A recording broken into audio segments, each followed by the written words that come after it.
nothing exists outside of someone perceiving it. So the perception is actually what is creating the reality of whatever it is. In your physical time-space reality, because of your wonderful ability to decipher vibration and translate it into sight, what you see is a translation of vibration. What you hear is a translation of vibration, and so on. Your fingertips, your nose, your tongue, you are translating vibration into this reality. And because as a species, really many species upon your planet, you are deciphering, we liked your word organizing, you are organizing through your perception, your reality. So now you're saying, well, I sort of get that. I can see the reality that we are perceiving here. Now I would like to perceive from broader perspective. I want to achieve a blending. So we want to say, let's say you walk into an environment such as this theater. And when you walk in, you think that you're taking it in through your eyes, through your ears, through your physical senses, and you are. But even more than those translations of energy into these physical, tangible things, you are at a deeper level of your being, understanding the vibrational components of an environment. And while you don't exercise it so much, sometimes you say, oh, I just had a feeling about that. Or you say, I didn't follow my gut, or I didn't follow my intuition, or I did. In other words, you recognize, sort of, that you have this knowing that you have not been consciously exercising all that much.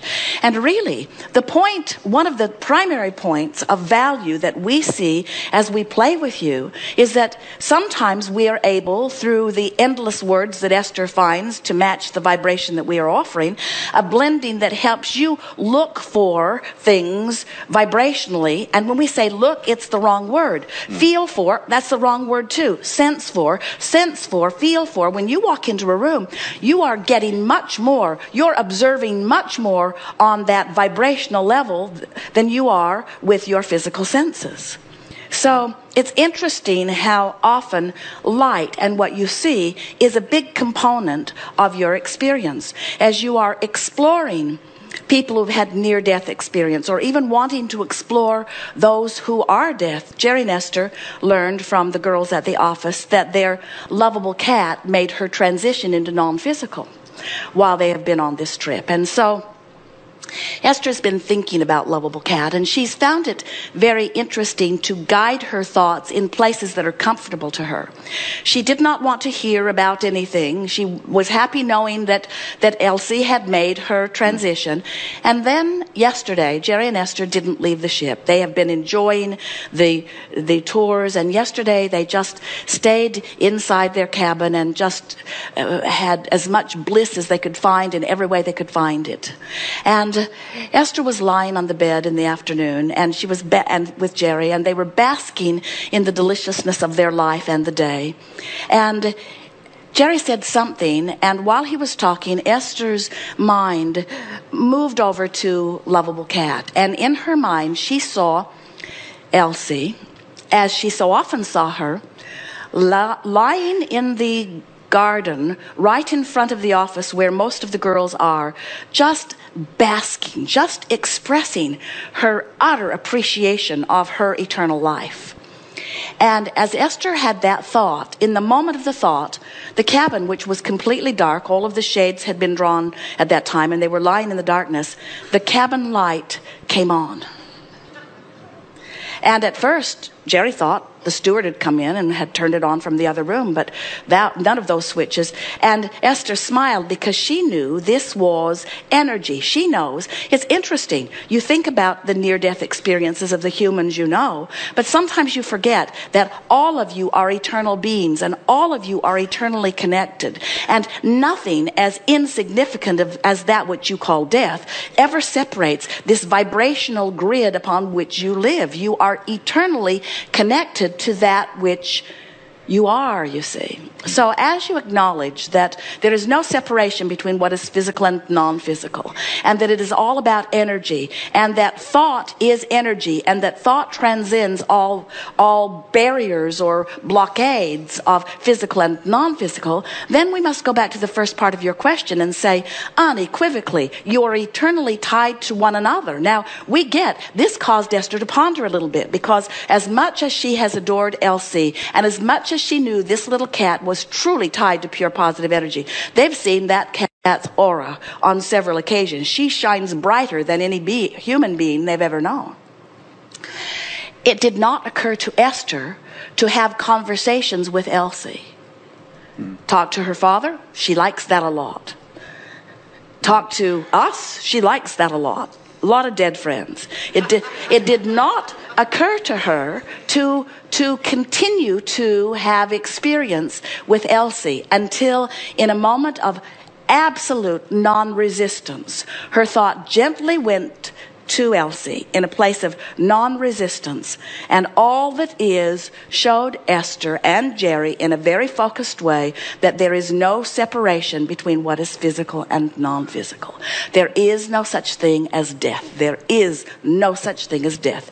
There is no such thing as death. There is just energy focused in different locations at different times for different reasons. So what you want to ask yourself is, what is my intent? Why do I want to know about non-physical? Why do I want to don that broader perspective? We want you to don that broader perspective. Everything that we ever speak and every process that we ever offer is toward the end of you finding vibrational alignment with the whole that is you. Because you have been, you see, you were non-physical energy before you came into this body, but even while you're in this body, that larger part of you exists, and in this experience, that larger non-physical part of you is expanding because of you.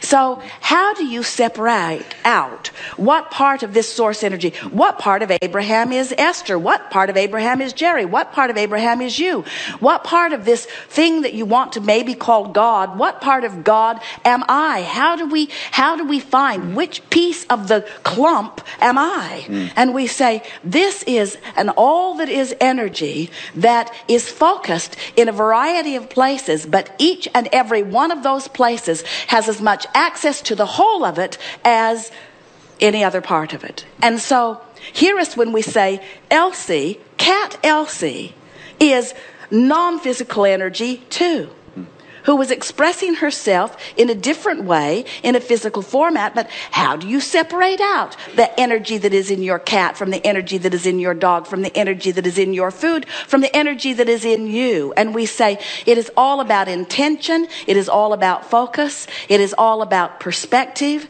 It is not about hierarchy. It's not about moving your way up the karmic scale. It's not about some aspects of it being more evolved. It's about all of it being source energy expressing itself delightfully in this eternal, expansive dance. And every part of it, in other words, in the same way that we cannot separate you from the soup that we call Abraham, we cannot separate Elsie from the soup we call Abraham either. You see what we're getting at? No reason to do that. Here you are in your physical format having your glorious experience and every part of it adding to all that is. Now, sometimes humans who want to be at the top of the pile or want to be here for reason and expansion and growth, they are uneasy at the idea that all of us continue to exist because we cannot cease to exist. In other words, it's just a given. Life just continues to happen.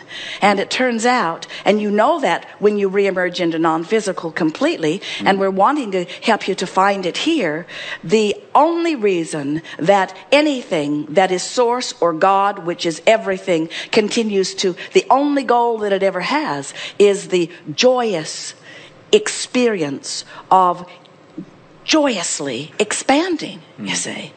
It's not for getting something done because that can't stop happening. The contrast insists on that. Yes, Abraham leads me into, once and this is going to sound strange, but once you tick the box of, okay, I'm blending, I'm evolving, I'm actually seeing all this happening.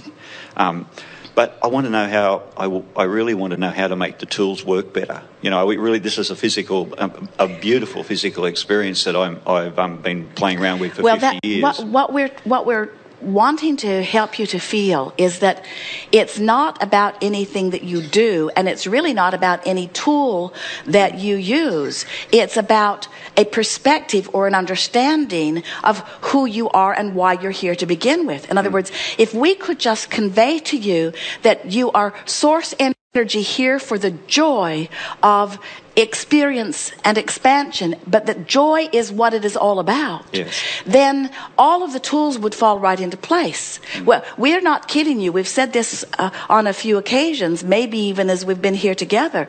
We say you have a triad of intentions that are equal in terms of the way they reside within you.